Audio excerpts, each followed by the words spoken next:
479 фирми за градежништво, урбанистичко планирање, проектирање и надзор може да останат без лиценците од Министерството за транспорт и врски поради неисполнување на условите.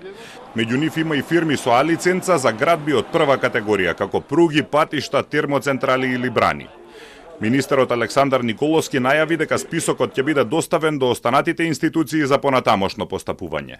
Овие фирми се предложени за одземање лиценци поради неисполнување на условите за број на вработени, а не заради квалитет на градба. Ние исто така би сакал да најавам дека ќе пристапиме кон законски измени со кои што овие контроли ќе станат обврзни на секои 6 месеци, а не како досега на доброволна основа, и за следните веќе после законските измени контроли жалбата нема да го одлага извршувањето, односно суспензијата на лиценците ќе оди веднаш. Не е целта да казнуваме, целта е компаниите кои што самите доброволно се согласиле на условите кои што ги предвидува законот, континуирано да ги исполнуваат истите, затоа што феноменот е дека во моментот на поднесување на барање ги исполнуваат условите, а потоа престануваат да ги исполнуваат.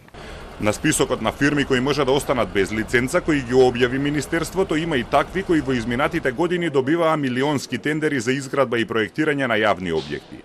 Меѓу позвучните имиња кои може да останат без лиценца е Тхор Индустрис на Дрин Ахмети, внук од брат на лидерот на Дуи Али Ахмети. Оваа фирма има добиено еден тендер од Министерството за одбрана за софтверски пакет за Helpdesk. Без лиценца за А изведувач за објекти од прва категорија остана и фирмата Универзал Балкан, која работеше на реконструкцијата на универзална сала која се запали. Други објекти на кои работеле се Турскиот театар во Скопје и реконструкцијата на Карил.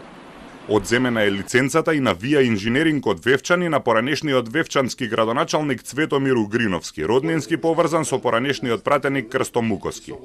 Фирмата Атриум на братот на Крсто Мукоски исто така остана без лиценца. ИГМ Construction од Кавадарци на бизнисменот Илија Гечев остана без А лиценца за проектирање на објекти од прва категорија. Без лиценца за проектирање остана и дистрибуција на топлина Балкан Енерджи.